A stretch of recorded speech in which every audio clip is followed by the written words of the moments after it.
함께 보실 말씀은 로마서 3장입니다. 신약성경 로마서 3장 1절로 20절 말씀입니다. 신약성경 242쪽에 있습니다. 로마서 3장 1절로 20절 말씀입니다.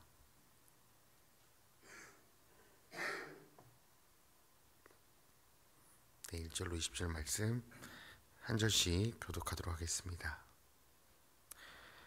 그런즉 유대인의 나음이 무엇이며 할례의 유익이 무엇이냐?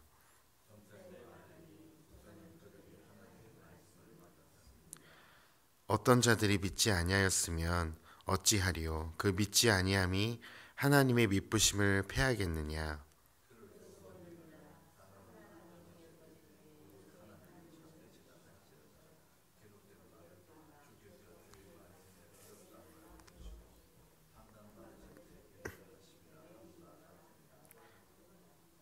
그러나 우리 불의가 하나님의 의를 드러내게 하면 무슨 말하리요? 내가 사람의 말을 하는 대로 말하노니 진노를 내리시는 하나님이 불의하시냐?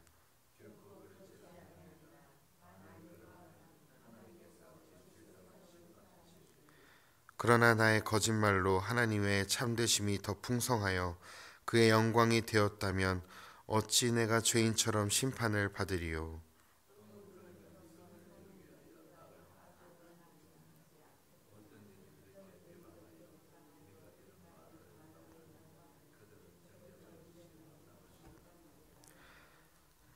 그러면 어떠하냐? 우리는 나으냐? 결코 아니라. 유대인이나 헬라인이나 다 죄 아래 있다고 우리가 이미 선언하였느니라. 깨닫는 자도 없고 하나님을 찾는 자도 없고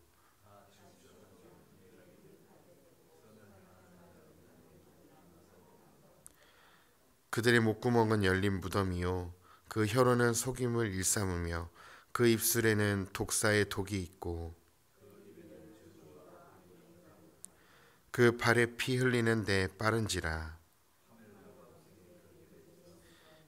평강의 길을 알지 못하였고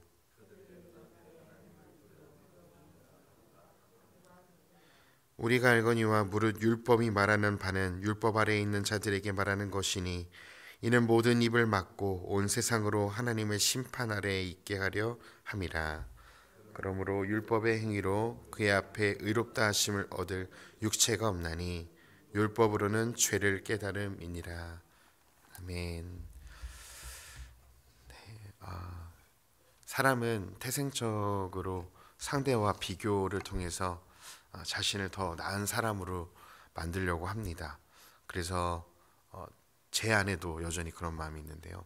내가 저 사람보단 낫지. 뉴스에서 나오는 그 범죄자들을 보면서 그래도 나는 저 정도 죄는 짓지 않으면서 제 자신을 위로하고 내가 저 사람보다는 낫다고 정당화하는 죄성이 모든 사람들에게 있습니다. 또 사람은 이 죄에 대해서 정당화할 방법을 알고 있는데요.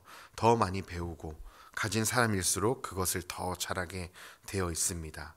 더 탁월한 전문가를 동원하여서 자신이 구원을 받아야 할 정도로 나쁜 사람이 아님을 증명합니다. 그런 사람들이 어떤 사람들이었냐면 유대인들의 삶이 그랬습니다. 비이방인들, 비유대인들, 하나님을 모르는 사람들, 율법을 가지지 않는 사람들보다 율법을 가졌고 그래도 하나님의 기뻐하시는 것이 무엇인지 조금이라도 알고 있는 우리들이 자신들이 조금 더 낫다고 생각했습니다. 그러나 바울은 로마서 2장에서 충격적인 말을 하죠. 유대인이고 비유대인이고 상관없이 모두 하나님 앞에 죄인이고 유대인도 정죄받아 마땅한 사람들이다. 너희들이 율법을 가졌다고 말했지만 너희가 율법대로 살았느냐? 아니었다. 너희는 도둑질하지 말라고 가르쳤지만 도둑질했고 간음하지 말라고 가르쳤지만 너희가 간음했고 너희가 우상 숭배하지 말라고 가르쳤지만 너희가 신전 물건을 훔치면서 너희가 하나님보다 우상을 더 사랑했던 그런 위선한 자들이 바로 너희들이었음을 바울은 지적하였습니다. 그래서 이 바울의 유대인들이 동일한 비유대인들과 동일하게 이방인들과 동일하게 죄인이라는 이 선언은요, 이 당시에 엄청난 충격적인 발언이었습니다. 바울도 유대인이었기 때문에요. 이 유대인들은 이 바울을 너무나 싫어하고 또 부담스러워했을 것입니다. 오늘 2장에 이어서 오늘 3장은 행함 없는 이 유대인의 삶, 이 유대인들의 삶에 대해서 하나님의 진노가 어떻게 이루어지는지를 설명하고 있습니다. 첫째는 오늘 읽었던 1절로 8절에서는 2장의 25절로 29절에서 언급한 할례를 중심으로 유대인들의 죄인됨과 하나님의 의로운 심판에 대해 설명하고 있고요. 둘째는 오늘 읽었던 9절 20절입니다.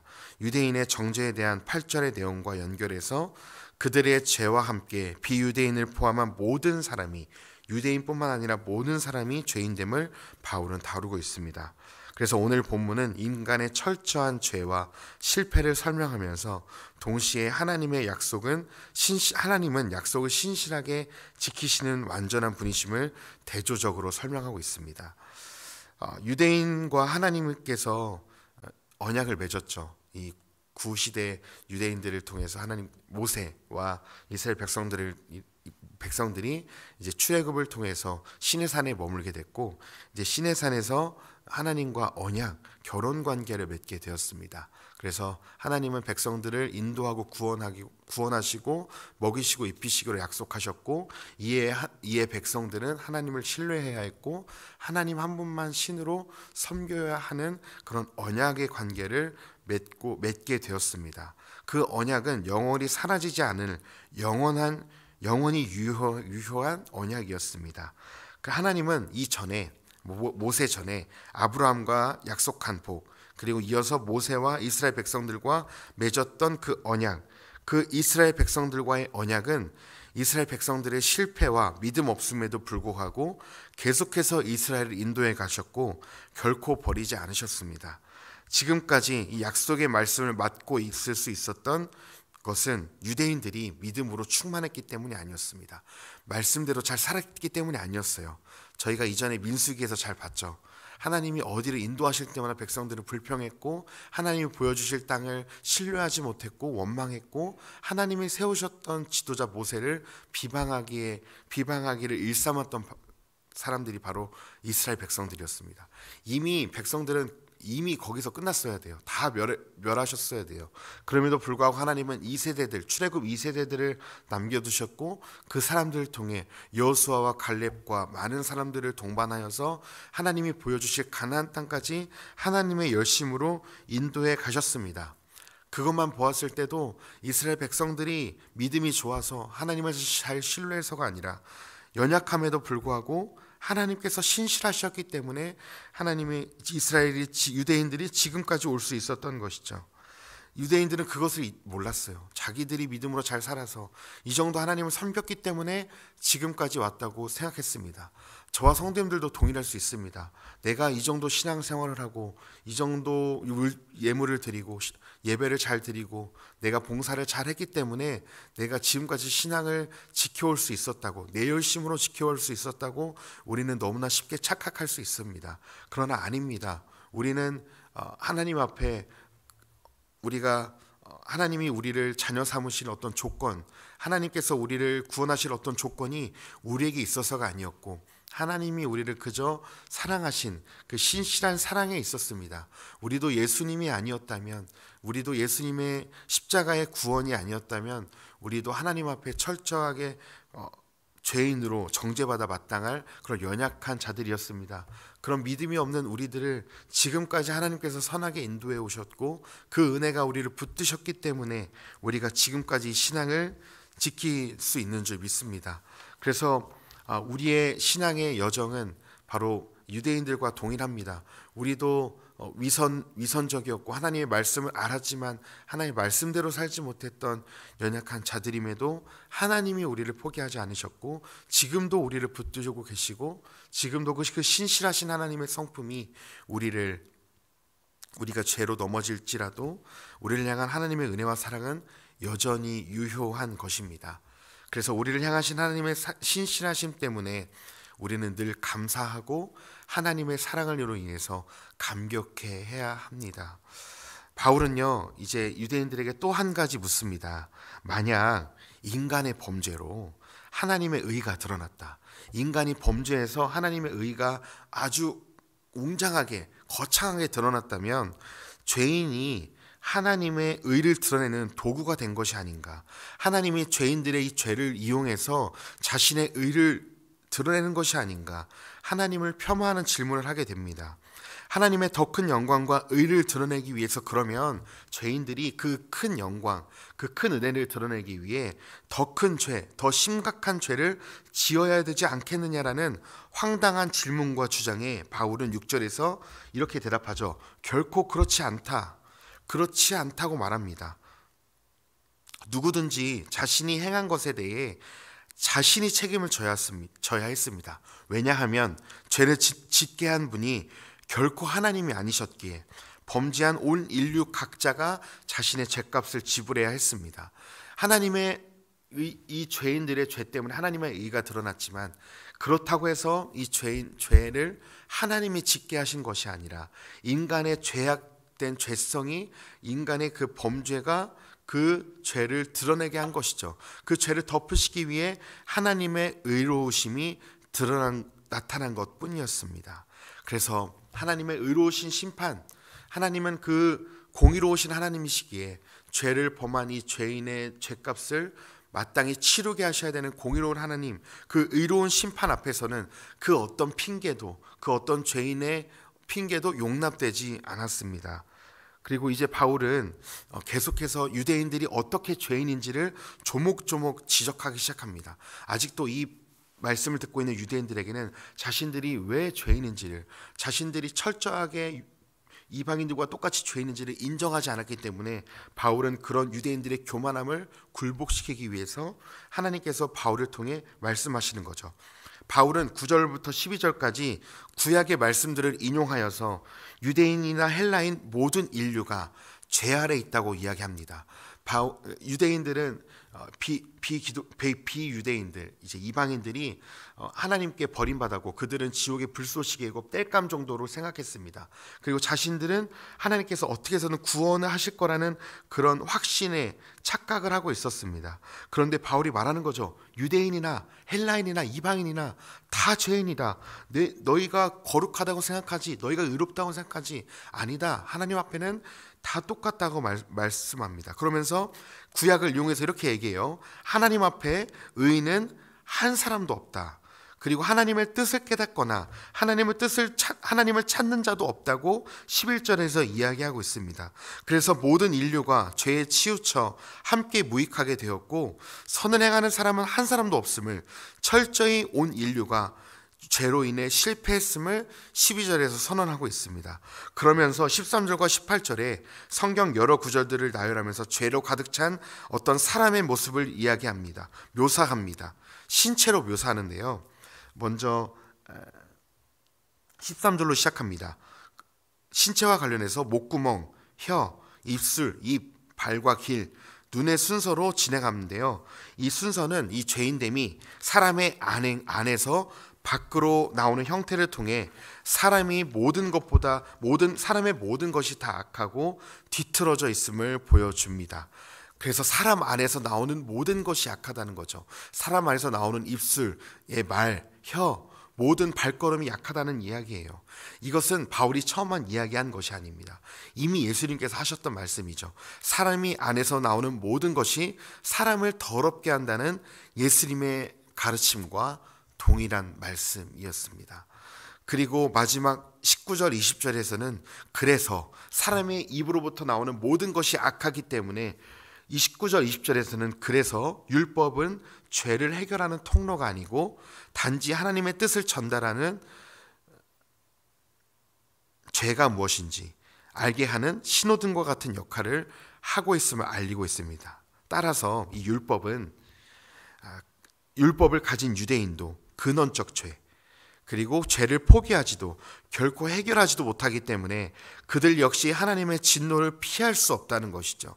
또한 율법으로 하나님의 구체적인 뜻을 아는 유대인조차도 죄를 해결할 수 없다면 율법을 알지도 못하는 비유대인들, 이방인들은 더더욱 가망이 없다는 사실입니다.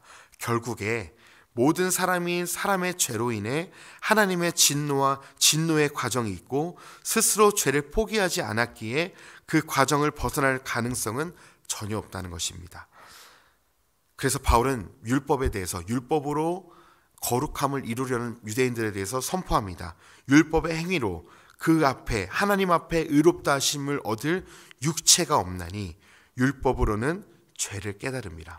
율법을 보면 너희들이 죄를 깨달을 뿐이지 이 율법의 행위로 너희가 하나님의 의로우심을 이룰 수 없다. 이 율법을 이루려면 너희가 온 삶을 통해 하나도 죄를 짓지 않고 100가지의 율법이 있다면 너희가 99가지를 지키고 99가지를 지켰는데 한 가지라도 지키지 못하면 너희가 율법을 지키지 못한 것이기 때문에 하나님의 의로우심에 도달할 수 없다고 바울은 이야기합니다. 너희의 행위로 결코 어떤 육체도 율법으로 의를 이룰 수 없다고 이야기하는 것이죠. 그래서 이제 바울은 오늘 다 나누진 않을 거지만 이제 내일 나누게 될 21절로 31절 후반부를 통해서 죄의 진노에 놓인, 죄의 형벌 아래 놓인 인류가 어떻게 구원받을 수 있는지 아주 중요한 방법을 알려줍니다. 네, 이미 저희가 다 알고 있는 내용이긴 한데요. 바로 어떻게 인류가 구원받을 수 있느냐. 예수 그리스도를 믿지 않으면, 온전한 율법의 의를 이루신 예수 그리스도를 믿지 않으면 그분의 구원하심이 없이는 스스로 의인이 될 수 있는 사람은 한 사람도 없다고 이야기하는 것입니다. 그래서 바울이 갈라디아서 2장 16절에 아주 유명한 말씀 이렇게 말하죠. 사람이 의롭게 되는 것은 율법의 행위로 말미암음이 아니고 오직 예수 그리스도를 믿음으로 말미암는 줄 알므로 우리도 그리스도 예수를 믿나니. 네, 예수 그리스도 외에는 하나님의 율법의 요구를 이룬 자가 예수 그리스도 외에는 한 사람도 없기 때문에 그 예수 그리스도께서 이루신 율법의 요구가, 우리가 예수 그리스도를 믿음으로 영접할 때 그 예수 그리스도께서 이루신 의가 우리에게 전가되어서 우리가 의롭게 되어진다는 거죠. 무엇으로 의롭게 되나요? 바로 예수 그리스도를 믿는 그 믿음으로만 의롭게 된다는 겁니다. 그래서 이런 내용이 이렇게까지 죄 아래 놓인 죄인들을 철저하게 바울은 정죄당했음을 인정하고 그때서야 예수님이 필요함을 이야기하는 것입니다. 말씀을 정리하겠습니다. 복음을 경험하는 첫 걸음은요, 내가 얼마나 하나님 앞에서 철저히 죄인이라는 사실을 깨닫는 데부터 시작합니다. 나 정도면 괜찮지. 그래도 하나님이 내가 이 정도 착했기 때문에, 이 정도 선했기 때문에 날 구원하셨지. 여기서 출발하는 게 복음이 아니라요, 내가 하나님 앞에서 얼마나 죄인이라는 사실을 깨닫는 데부터 복음은 시작합니다. 아무도 스스로 자신을 구원할 수 없다는 사실, 모든 인류가 죄 아래 있다는 사실, 그 현실을 인정하고 받아들일 때 복음의 문은 열리기 시작한다는 것입니다. 그것을 깨닫게 하는 것이 율법이고요, 율법이 모든 사람의 죄의 영향력 아래에 있어서 예수 그리스도로 말미암지 않고는 아무도 심판을 면할 수 없음을 알려주는 것입니다. 우리를 율법 아래, 하나님의 심판 아래 건져줄 분이 유일한 구원자이시고 의를 이루신 예수 그리스도 뿐입니다. 그래서 예수 그리스도만이 우리에게 소망이라고 말하는 것입니다. 오늘도 우리를 죄에서 건지신 하나님의 사랑과 예수 그리스도의 능력을 힘입으시길 소망합니다. 우리의 의로요, 우리의 힘으로요, 우리는 하나님의 말씀대로 살 수 없습니다. 하나님의 거룩하심을 이룰 수 없습니다. 이미 그 거룩하신 길을 열어놓으신 예수 그리스도를 의지하십시오. 예수 그리스도를 더 붙드십시오.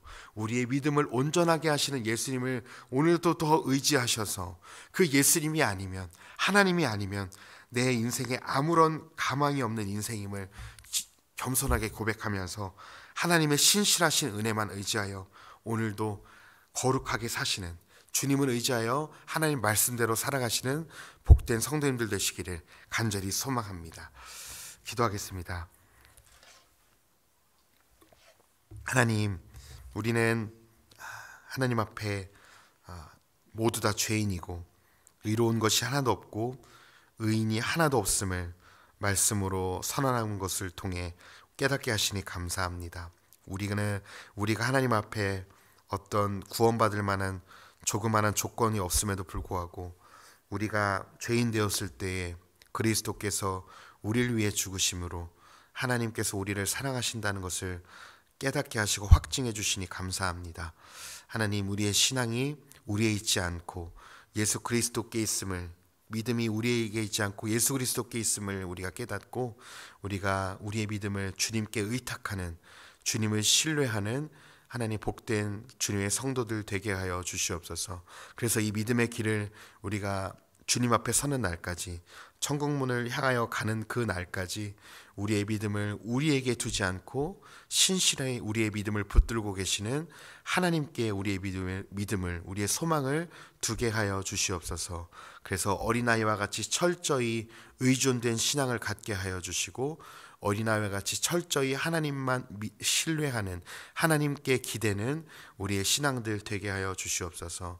그래서 하나님 앞에는 늘 겸손하게 하여 주시고, 또 우리가 그 하나님께서 우리를 붙드시기에 또 우리의 연약함에도 불구하고 담대하게 살아갈 수 있도록 우리에게 겸손함과 담대함으로 복음으로 충만한 삶을 살아내게 하여 주시옵소서. 주님, 우리를 자녀로 부르심에 감사드리며 찬양하며 예수님의 이름으로 기도했습니다. 아멘.